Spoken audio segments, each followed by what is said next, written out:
Welcome to The Explainer. In this session, we're doing a deep dive into burn trauma. We've actually set this up as a focused study guide, really to help you nail the key concepts you're going to need for that nursing ICU final. So let's kick things off with a pretty incredible number, 96.8%. That's the survival rate in U.S. specialty burn centers. It's a powerful statistic, and it really drives home how absolutely critical specialized expert care is for these patients. Okay, here's our game plan. We're going to start with the big picture, then move into how to identify and classify burns. After that, we'll get into the critical stuff, like managing shock with the Parkland Formula. And we'll wrap it all up by looking at a few diseases that can actually look like burns. So let's jump right in. First up, let's get a handle on the scale of the problem. Why is burn trauma such a major topic in the ER and the ICU? Well, it really comes down to how common it is and the devastating effects it has on the entire body. Now, what's wild here is just the sheer scope of it all. Burns are the fourth most common injury on the planet, and almost 3/4 of them happen right at home.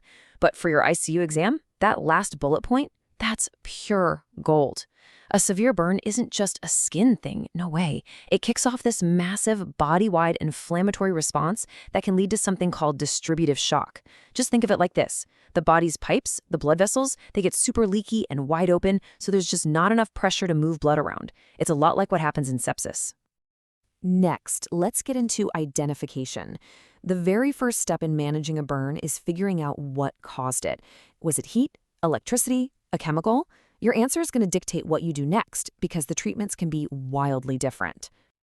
Okay, for your exam, you have to know this distinction. They're both bad, obviously, but alkali burns are way, way more destructive. See, acids cause what's called coagulation necrosis. They basically cook the protein in the tissue, which forms a kind of hard barrier that limits how deep the burn can go. But alkalis, they cause liquefaction necrosis. They literally turn the tissue into a soupy mess, which lets the chemical just sink deeper and deeper, causing so much more damage. And now we get to the absolute core of burn assessment, classifying the injury. How deep is it and how big is it? This is everything. This classification is what's going to determine your fluid calculations, whether the patient needs surgery, and the entire plan of care. This chart just lays it out perfectly. These are the differences you've got to be able to spot. A first-degree burn, that's your basic sunburn. A superficial second degree is red, weepy, blistered, and hurts like crazy. But now look at the deep partial and full thickness burns. See how the sensation actually goes down? That's a huge clinical clue. As that burn gets deeper, it's frying the nerve endings. So a painless, white, leathery wound is a sign of a really severe third-degree injury. So this is crucial, especially with burns that go all the way around a limb or the chest. We call those circumferential burns. You have to be constantly on the lookout for compartment syndrome. The burned skin loses its stretch and acts like a tourniquet. You need to memorize these 6 Ps. This is a classic exam topic. And remember, pain that seems way out of proportion to the injury, that's your earliest and most important sign. Pulselessness and paralysis, those are very, very late and very bad signs. Okay. So to figure out how much fluid a patient needs, you first have to guess the size of the burn. And out in the field or in a busy ER, the rule of 9s is your best friend. It's a super quick and pretty reliable way to get an estimate of the total body surface area, or TBSA, that's been affected.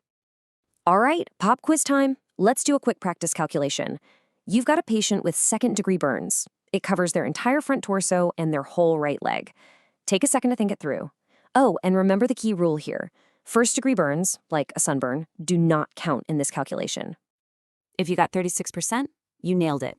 The entire anterior trunk, so that's your chest and abdomen, is 18%.